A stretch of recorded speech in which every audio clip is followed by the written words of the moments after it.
नाशिकच्या सातपूर परिसरातील प्रभाग क्रमांक 9च्या माजी नगरसेविका हेमलता कांडेकर व सामाजिक कार्यकर्ते दिनकर दादा कांडेकर यांच्या माध्यमातून गेल्या 4 वर्षांपासून श्रावण सोमवार निमित्त त्र्यंबकेश्वर कुशवर्ता येथून जल आणून रात्री 12 वाजेला जल अभिषेक केला जात असतो।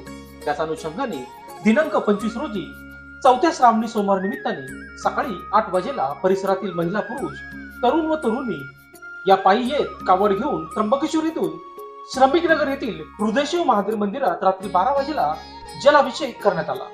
या प्रसंगी माजी नगरसेविका हेमलता कांडेकर, सामाजिक कार्यकर्ते दिनकर दादा कांडेकर, इंद्रभान सांगळे, विलास गायकवाड, शैला चव्हाण, मंगला घाटोळ, पुष्पा काकड, रत्नमाला जगताप, ललिता फुलपगार, योगिता तिदमे, अनिता पवार, सोनी चित्ते, वर्षा चंद्रे, रंजना काकड, निर्मला काकड, रेखा गिरासे, मंजुळा परदेशी, सुषमा सोनवणे, जगदीश पाटील, गौरव कवडे, कृष्णा चव्हाण, चैतन्य पाटील, स्वामी सोमासे, चेतन चव्हाण, समाधान माळी, रोहित अहिरे, प्रथमेश सोनवणे, प्रतीक्षा सोनवणे आदी बालगोपालांसह महिला पुरुष तरुण तरुणी मोठ्या संख्येने सहभागी झाले होते।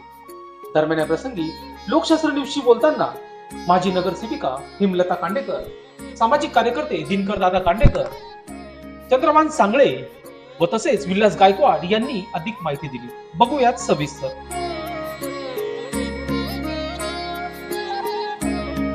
सामाजिक कार्यकर्ते दिनकर दादा कांडेकर आणि आपल्या प्रभागाच्या नगरसेविका हेमलता कांडेकर यांच्या मार्गदर्शनाखाली सकाळी 6 वाजेपासून श्रमिक नगर भागामध्ये या महिला भगिनी आणि बालगोपाल यांनी त्र्यंबकेश्वर येथे जाऊन कुंडाचं पाणी घेऊन पायी पायी हे सगळे भक्त मंडळी आज श्रमिक नगर येथे महादेवाच्या मंदिरामध्ये जाऊन अभिषेक करणार आहेत।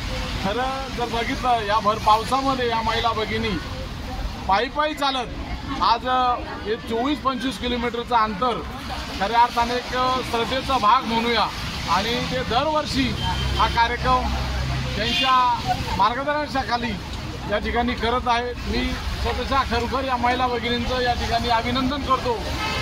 एवढ्या थंडीमध्ये आणि एवढ्या पावसामध्ये यांचा जो उत्साह आहे तो दुर्गुणित करण्यासारखा आहे आणि याचं सगळं श्रेय जे आहे ते कांडेकर ताईंना देतो आणि उद्याच्या या महिला भगिनींना अशीच परमेश्वर दरवर्षी ताकद देवो आणि ही सेवा जी आहे अखंड चालत राहो अशी मी या ठिकाणी भावना व्यक्त करतो आणि हेमलता ताईंना अशा या धार्मिक कार्यासाठी माझ्या वतीने शुभेच्छा देतो आणि थांबतो। प्रभू श्री रामचंद्रांच्या पदस्पर्शाने पावन आणि पवित्र झालेली ही नाशिक नगर।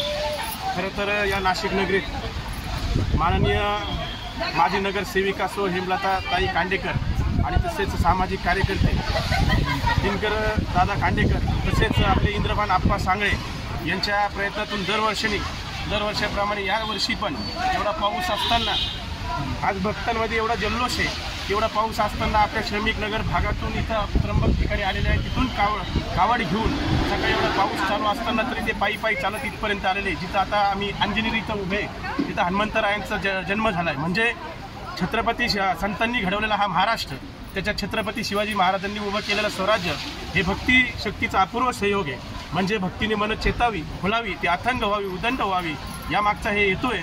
उद्या पण या भक्तीच्या आधारे शक्तीचा उदय निश्चित होईल हेच आपल्या कांडेकर दादांचं आणि कांडेकर ताईंचं स्वप्न आहे आणि निश्चितच दरवर्षीप्रमाणे प्रत्येक असे धार्मिक कार्यक्रम होत असतील हीच आशावाद त्यांच्याकडून व्यक्त करतो आणि ते थांबतो।